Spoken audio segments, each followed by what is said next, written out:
I was talking to a service provider yesterday, and I started looking at his profile, giving him advice. I'm like, yo, my guy, you're a handyman, a tiler, a pool specialist, and a solar specialist.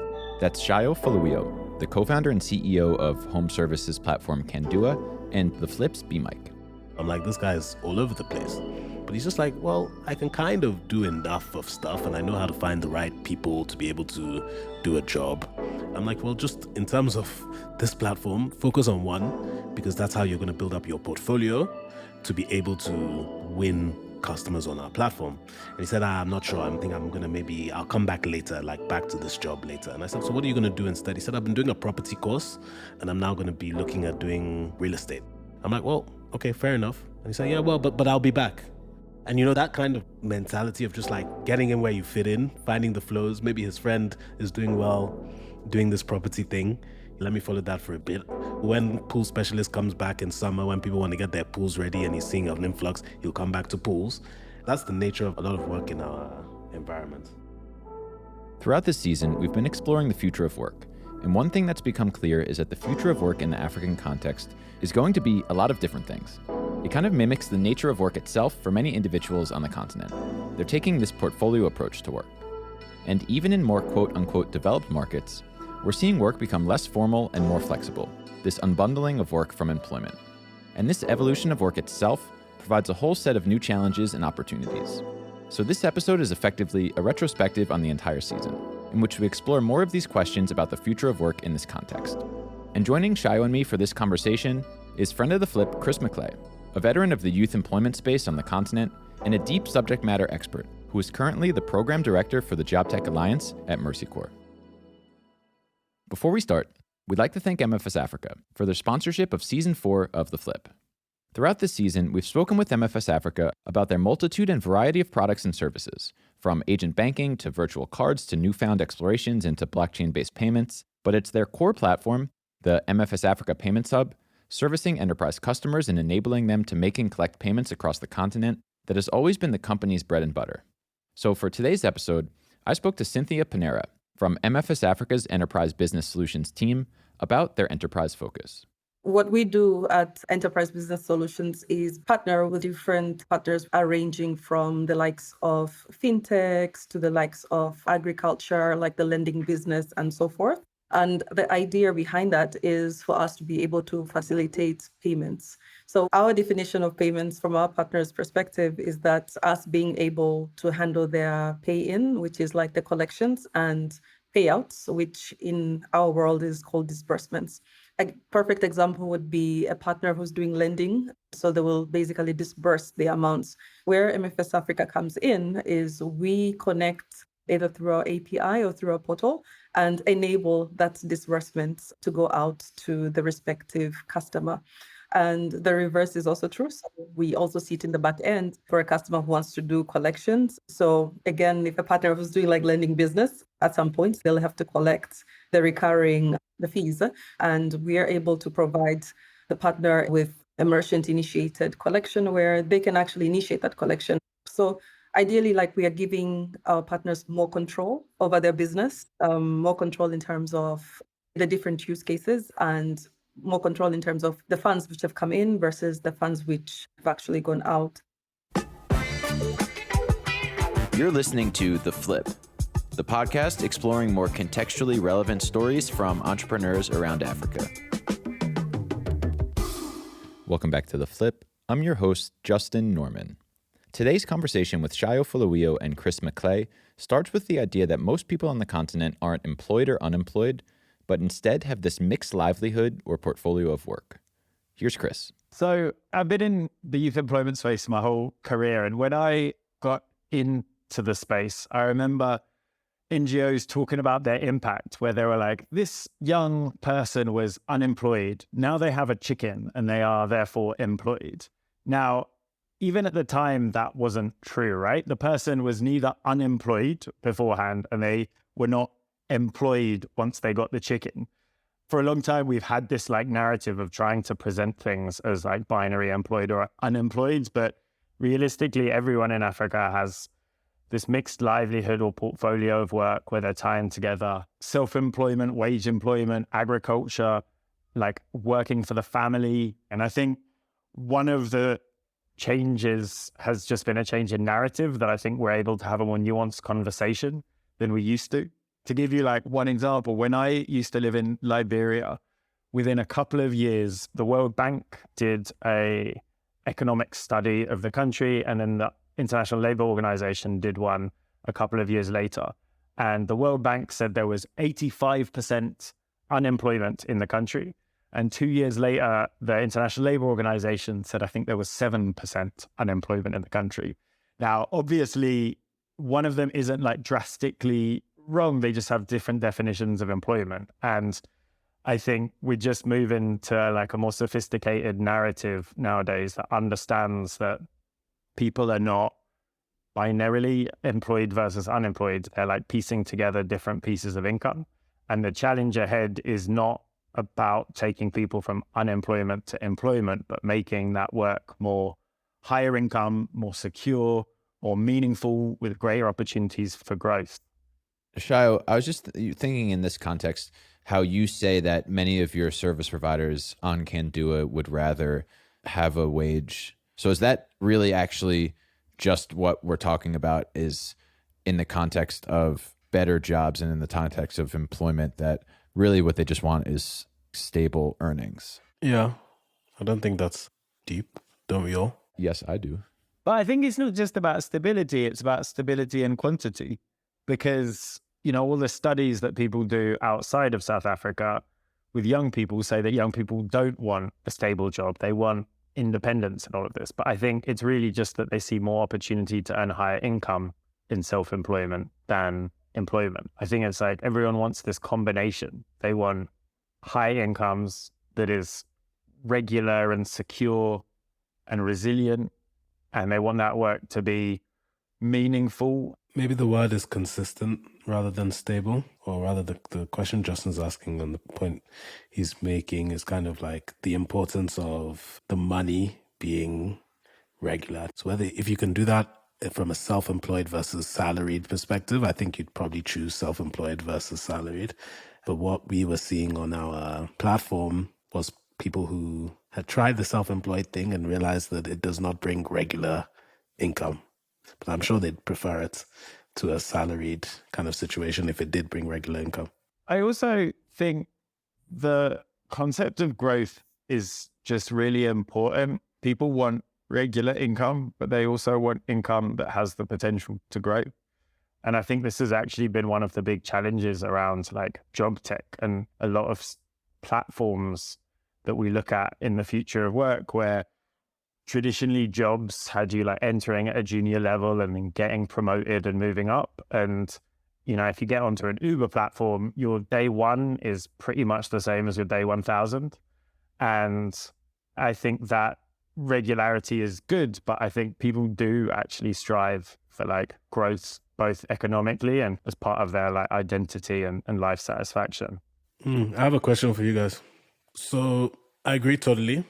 I guess to focus our conversation, where do we think the bigger need / when we talk about the future of work and we talk about the opportunity, when we talk about the doomsday, you know, millions of youth on the streets rioting, which one of those are we talking about? Are we talking about growth? Like, where in the stack or in the spectrum do we see the what is this conversation really about in that spectrum? And I know it's everything, but I'm interested in how we think about almost our priorities. Maslow's hierarchy of employment. Exactly. Yeah. Is the reason why you asked that question because you're like, even if Uber drivers don't have growth, the countries in question would still do well to have everyone be Uber drivers, as opposed to no one being Uber drivers? Yeah, that's the question. Yeah. I mean, we've talked around this idea about the development organizations and the measurement of what is a job and who gets to determine what success looks like. I don't know if Chris wants to say anything about that, but like we've talked a little bit, Chayo, before just about, and in the context of some high profile criticisms of content moderation, that a job is better than, or earnings are better than no earnings. But again, it's like who gets to decide that? Yeah. And what I'm also trying to do in our convo, so that we're not too like airy-fairy, is like someone's got to decide, right? These are like decisions. They're real decisions that someone somewhere, many people maybe have to make at different stages of, whether it comes from a policy perspective, whether it's from a funding perspective, whether it's from an operator's perspective, whether it's from an employer at any scales perspective. There has to be some direction, right? So these decisions aren't just philosophical. So I think kind of in this like Maslow's hierarchy of jobs, or these kind of different dimensions of what people care about versus like size of income, regularity of income, personal fulfillment or meaningfulness, ability to do other things with your time. Like we're all driven by different things in terms of career. And I think when we try to like look at these policies in terms of investment policies or government policies or education policies, we try to assume that there's like one right or truth. But if we actually look at ourselves, we're all driven by like different elements of that job experience. And one thing that like we're doing right now in the Jobtech Alliance is there's the Fair Work ratings, which are this really like fantastic way of looking at what is fair or not in a platform. And we're doing this little pilot right now with the International Labour Organization Systems Change Initiative to pilot a quality of work assessment tool that looks at the user level to understand how users perceive dignity, satisfaction. And a thing I'm really interested to find out from that is the diversity that we're likely to see, where you can look at 100 people's engagement with the same platform. And some people might be loving the flexibility. Some people might be hating the income, but seeing how they derive different levels of satisfaction from the same objective standards. But can I ask you a question about that exercise? Because I get the idea of comparing a platform to another platform or a platform to a formal job. But what about comparing like a platform to hawking on the street, right? Because isn't that actually what we're talking about here in the context of like who gets to decide? How do you guys think about that? You know me, I'm a bit cold, bros. And it's really funny because I was doing a speech this weekend. We have a thing called the Artisan Academy. So we do some training for our artisans on soft skills, budgeting, finance. And the message that I was giving, which is, it can be a bit controversial sometimes, was that I respect you enough to treat you and build for you like an adult who knows their choice sets and their option sets and will choose the one that is best for them. And this is the platform that we want to build, is like a platform for adults. I think sometimes, especially kind of in the development world, it can be very patronizing around what you think somebody wants, what you think somebody needs, etc., etc. And I build stuff for adults. I respect the people I build for. I expect that they'll make choices and they'll vote with their feet and their wallets. And that's all I'm able to do. I understand there's, and there must be some, I guess, what I would call like raising of the safety net, probably. And in a good kind of ecosystem, you have people doing everything. But I wonder sometimes if there's too much safety netting when people don't even have anywhere to go. We're building a safety net when people are actually below the, do you know, like what are you, what are we catching? You're building a safety net above the people. Like, yeah, like what are we catching? And I think that thing is a fear of mine, actually, when I think about what the future of work needs to be on this continent. Because let's be real, guys, it's not going to be pretty. It can't be pretty. It cannot be pretty. There's no way this thing can be pretty. We have a long way to go. Do you actually think that that's just like the arc of development, is like that Europe went through the Industrial Revolution and that wasn't pretty, but there was no Twitter at the time?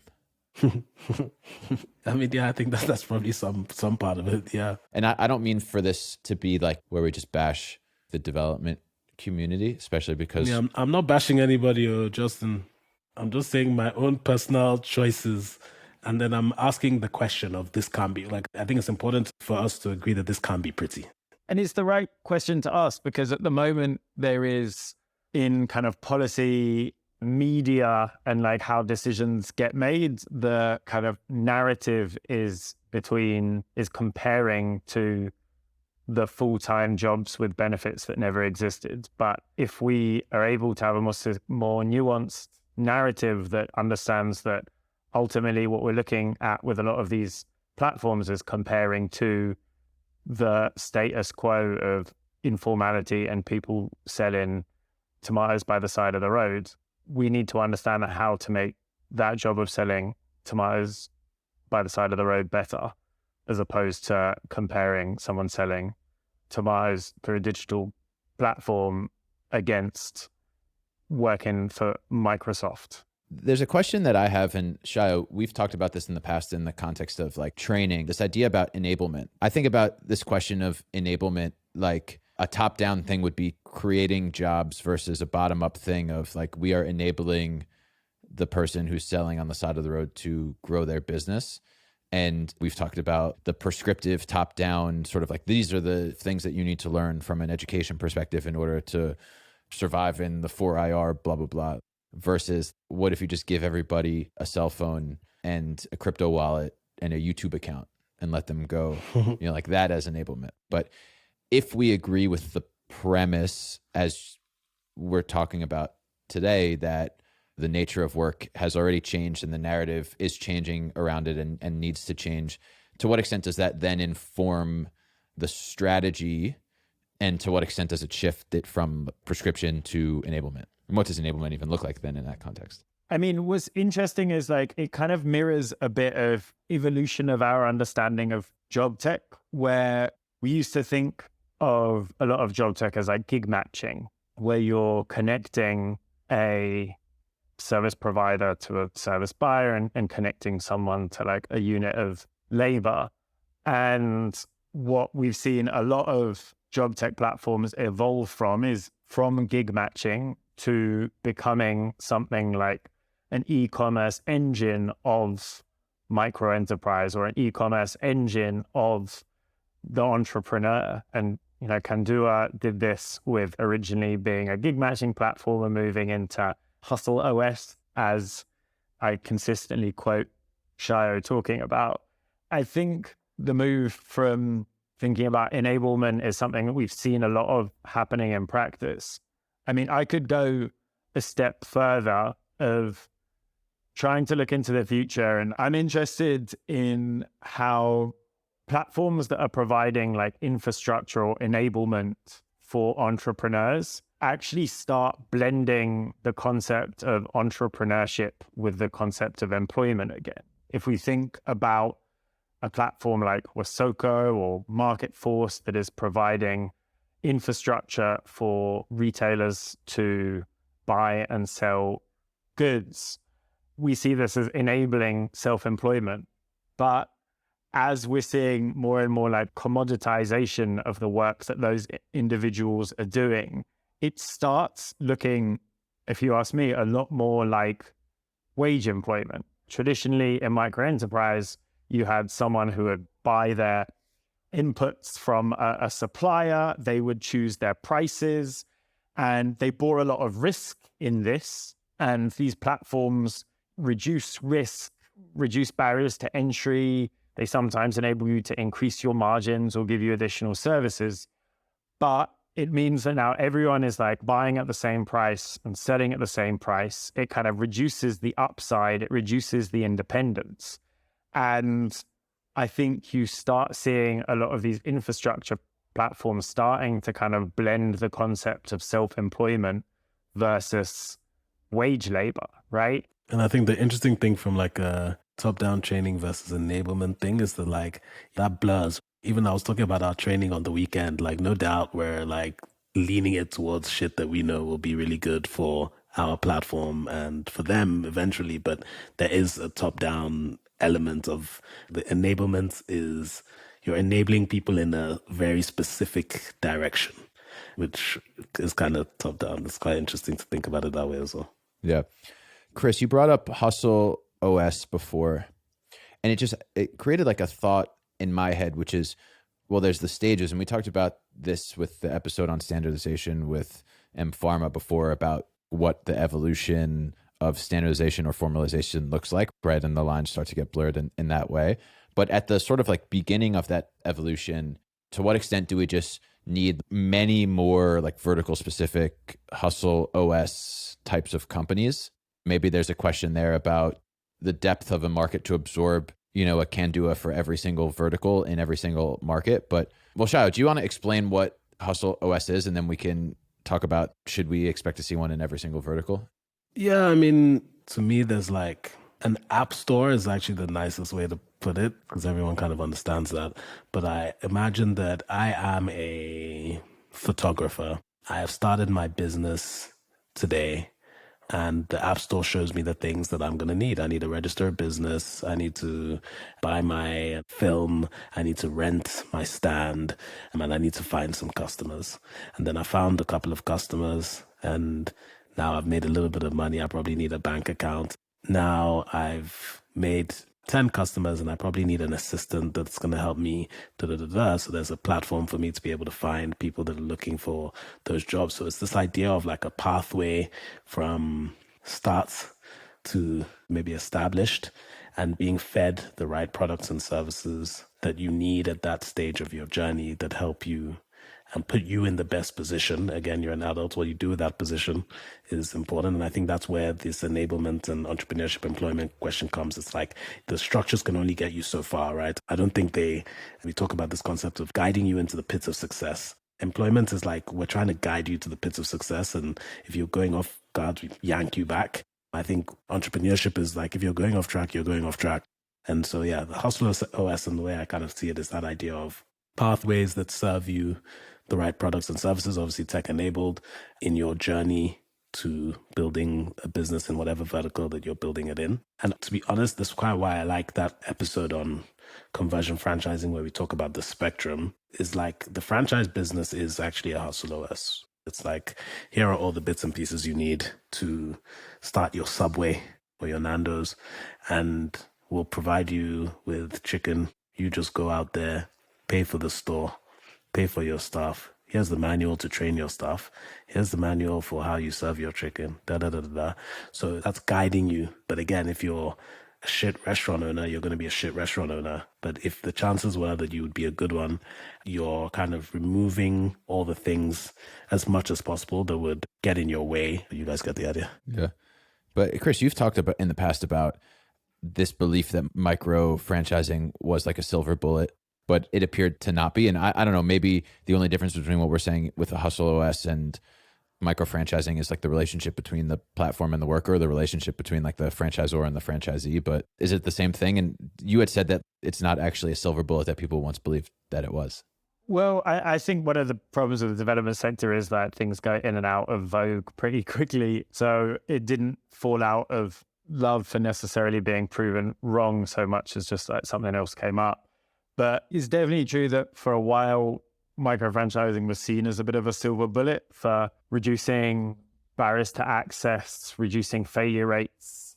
One thing that probably happened in this process of micro-franchising is exactly what we've described. Like there's a bit of a blending between self-employment and employment. And with this reduced barrier to access, with this reduced investment or setup cost, I think it also reduces the upside. And probably some of that micro franchising stuff ended up leading to not particularly great work because anyone could end up doing it. And, that entrepreneurship that Shai is talking about, where if you're a shit entrepreneur, you'll fail. The idea is that if you're a great entrepreneur, you'll succeed and there's huge upside. And what a lot of the micro franchising did, as well as what potentially a lot of these platforms do, is they drastically reduce the risk and downside, but they also reduce the upside. So we're in agreement, though, that the future of work is going to be a portfolio of work. Yeah. There's platforms and platforms of all different sorts. Just think of all of the functions of a labor market. And when we think about training, we're not training someone for one job or existence in this portfolio, but they need to learn the transferable skills to use across the existing suite of their portfolio. But critically, as that portfolio evolves, as the next type of digital work emerges, people need to be able to evolve from that old school thing of data tagging into this new school thing of whatever comes next. Sentiment analysis. One thing that's interesting, this is just a way that I've been making sense of this emerging portfolio is, do any of you guys farm or know much about agriculture? Not much, but it will come. So basically, in a smallholder agriculture, you generally think about intercropping. You have one type of plant and another type of plant which feed each other and they complement each other in the soil. And we think about portfolios of work a little bit like that. What in a portfolio is this nice complementariness where you can have your passive income based on the appreciation of your Bitcoin versus the work that you do that is very lumpy, that you might not have any work for 2 weeks, but then get a contract, versus the little gigs that kind of keep piecing you together. And I think it's really interesting to think about what is a resilient portfolio of work, and particularly in the context of the platform economy, of how can you tie quite different types of work together to offer resilient livelihood. Yeah, I mean, it's so interesting. I was talking to a service provider yesterday. I was just doing some user feedback stuff. And I'm like, yo, what's happening? You didn't pay for this thing that you said you'd pay for. And he was like, bro, no money. I said, but you were invoicing these big amounts and then you just stopped. I said, yeah, nothing, no jobs came in. Kandua is too expensive. I don't know if I'm going to convert. Then I started looking at his profile, giving him advice. I'm like, yo, my guy, you're a handyman, a tiler, a pool specialist, and a solar specialist. If I'm seeing your profile, I'm not going to give you my handyman job. I'm like, this guy's all over the place. But he's just like, well, I can kind of do enough of stuff and I know how to find the right people to be able to do a job. I'm like, well, just in terms of this platform, focus on one, because that's how you're going to build up your portfolio to be able to win customers on our platform. And he said, I'm not sure. I think I'm going to I'll come back later, back to this job later. And I said, so what are you going to do instead? He said, I've been doing a property course and I'm now going to be looking at doing real estate. I'm going to be a real estate agent. I have my car, I can get around and I'm going to show people houses. I'm like, well, okay, fair enough. And he said, yeah, well, but I'll be back. And that kind of mentality of just getting in where you fit in, finding the flows. Maybe his friend is doing well, doing this property thing. He's like, oh, well, that's an opportunity there. Let me follow that for a bit. Okay, cool. When pool specialist comes back in summer, when people want to get their pools ready and he's seeing an influx, he'll come back to pools. That's the nature of a lot of work in our environment. So, by the way, guys, we talked about platform stuff a lot, eh?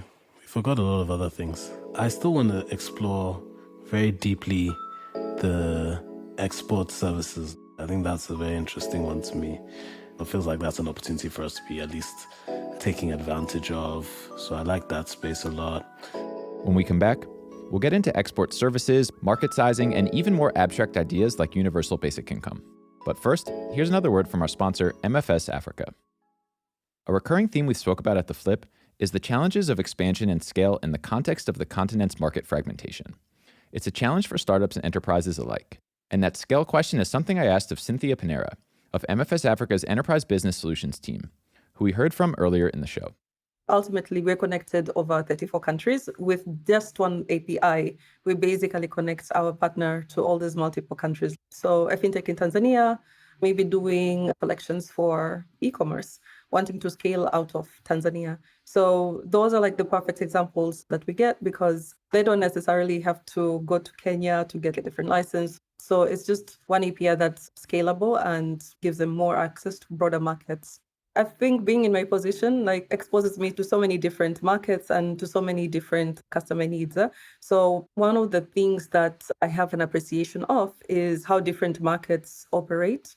And it's not one size fits all. So in some cases, we are able to also be the go-to where we can actually also advise the partner in terms of how to get it done in such a way that they're able to appreciate the payments engine that we provide. I would say it is more about what is the need for the partner and how can we as MFS Africa help partner to scale up in the multiple countries. I think the thesis that we had earlier in the season was that digital services for export were particularly important to focus on because A, they were low hanging fruit. B, there was like seemingly abundant opportunity. It wasn't constrained to the local market. And C, the second order effects of export in terms of earning dollars and foreign exchange and all of that kind of stuff. So Sayo, is there anything in particular that you wanted to talk about in that digital work context? I think the question is like how much of an opportunity it is. I'm always interested in other countries used it as an opportunity and how long that process takes. And the one question we've had is around like, what is the training and what are the enabling conditions, right, to be able to offer such kind of work to the world and to ourselves? What education needs to be in place? What infrastructure needs to be in place? Is mobile phones enough or is it like fucking fiber? I guess that might be the big question. It's like, what are the enabling conditions that maybe that already exist and then need to exist for a thriving export digital work sector? I mean, I'm naturally particularly interested in the role of platforms and intermediaries, but I think it's really interesting and important in this digital workspace as well, because it's possible to look at the digital workspace as kind of like one thing, but there's a huge amount of diversity in it. There's like the freelancing space where everyone is their own individual, and then you have the more like traditional BPO or business process outsourcing space where like historically in India, you might have like a call center with 1,000 people. What is interesting when you think about Africa emerging in this space is like where it sits maybe best on that spectrum, because when we often think that there does need to be quite a lot of upskilling in this place, it means that maybe like the pure freelancing model isn't going to work at scale for the continent, but the traditional BPO model of like being call centers is probably going to be hard to compete against some of those other markets that have way more established BPO infrastructure. And like at the Jobtech Alliance, we hypothesize that there's going to be quite a lot in Africa in the middle where you have niche managed service platforms that do that full service of screening, training, quality control on a specific niche that could be code testing or could be customer success or could be sales or leads generation. But that we're going to see a lot of smaller BPOs or smaller platforms that will really have to do that full service in order to be able to ensure that quality is delivered at the standards of the service buyer. So I have just a question for you. In the context of the range of the platform-enabled opportunities that the Jobtech Alliance thinks about, now we're talking about platforms in the context of global consumption. And I'm wondering if you guys put an opportunity or a number to like, this is how many jobs or this is how many earning opportunities exist for this category versus the other. And therefore, we should focus more energy or resources on, in this context, digital work versus local platforms. Because I think that's also what interests Sayo, is the perception that the opportunity is much wider here, and therefore we should focus on this opportunity much more than the other stuff. I mean, one thing about market sizing though is like ultimately when you do market sizing as a whole, you look at like the whole of global work that could be done digitally, right? That is like your total addressable market. The question is which of these can be best delivered from this continent? And one of the big issues about that space is like there's which of these could be best delivered from this continent now versus if we're able to like build a sector and create a market, how much could that space be? When call centers were first set up in India, I'm not sure if people realized the scale of the opportunity at the time, and the addressable market that they were fulfilling at the time was probably relatively small.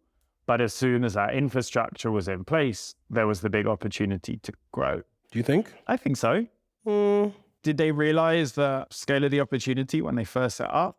I think you have to have a point of view. When I say it as well, I don't think that you have to be right, but there was surely some sort of, especially because it was such a top-down effort as well, surely there was some point of view that, hey, this is going to be a big space. There had to be some sense of that demand. But don't you think that the question today is actually a little bit different because I don't think anyone is questioning the size and the scale of global business services today. And also growing in the context of micro work, let's say, is 10 or 15 years old or whatever. And there's going to continue to be new types of managed service and digital work that's coming. I think everyone believes that to be true. The question is only how much of the opportunity can African markets capture, and what does that ROI look like in terms of investing in the development of these sectors? But that's two things, right? One of that is how much, right? One of it is what is the size of the pie? And then the second is what are we uniquely or better placed to take of that pie? That's what answers that question. So let me also put it this way, right? There's a difference between, let's say, data science, being able to clean up data. Like, it's not necessarily like extremely hard, but there's a real super base level of skill that you need to be able to do to look at a data set and be able to clean it. But that's very different from being able to tag pictures. The thing I'm trying to like understand or talk about is like, is the data tagging thing the thing? Or is the thing, we talk about this in our own in vocational kind of sector a lot as well, which is like, yeah, it's going to take me 5 years to become a proper plumber, but can I do an installation of a geyser? Probably. And like the size of the market for geysers is huge. So like, why waste time building all these master plumbers when you could have people fixing and installing geysers tomorrow? That's the kind of thing I'm trying to get into, if you know what I mean. One of the kind of critical issues about this whole space is, when you say, is data tagging the thing?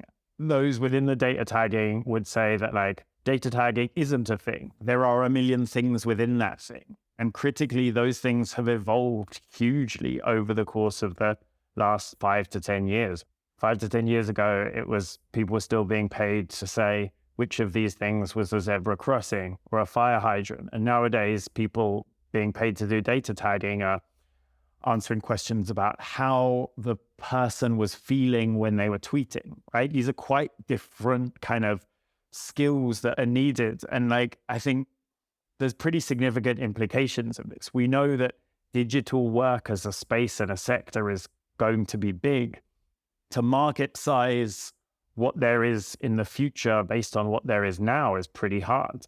When the data tagging sector emerged, for example, they certainly had no idea how big the sector was going to come. But then why did they do it? My point is just like, there's a need for a point of view. That's the thing that like, we're all guys who have started and run businesses, right? We can be wrong, but we have a point of view on where we think things are going. And it's actually quite specific. The thing that I've been begging Justin, but I just feel like we have not nailed in this season is more points of view. And it's like, it's very open-ended. It's non-committal. And I don't know if I'd say it's the problem, but certainly as an audience, a listener that's engaged, I'm like yearning for points of view that are quite specific, because I think then we can have a lot more rich conversations. I feel like we haven't got to the hard questions part of it, the trade-offs part of it, which is my favorite part. I mean, but if we think about the ultimate issue of where we are, right? This is the whole season around the future of work. And the way the future of work is defined by this season is by 7 different episodes of completely different things.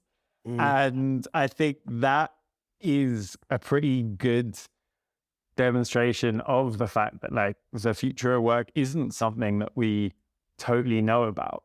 If we look at across this season, what are the themes that bear out?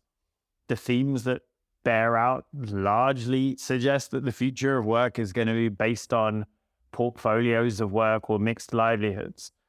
The themes in probably build on the fact that platforms continue to grow in significance for people working in wage labor as well as self-employment.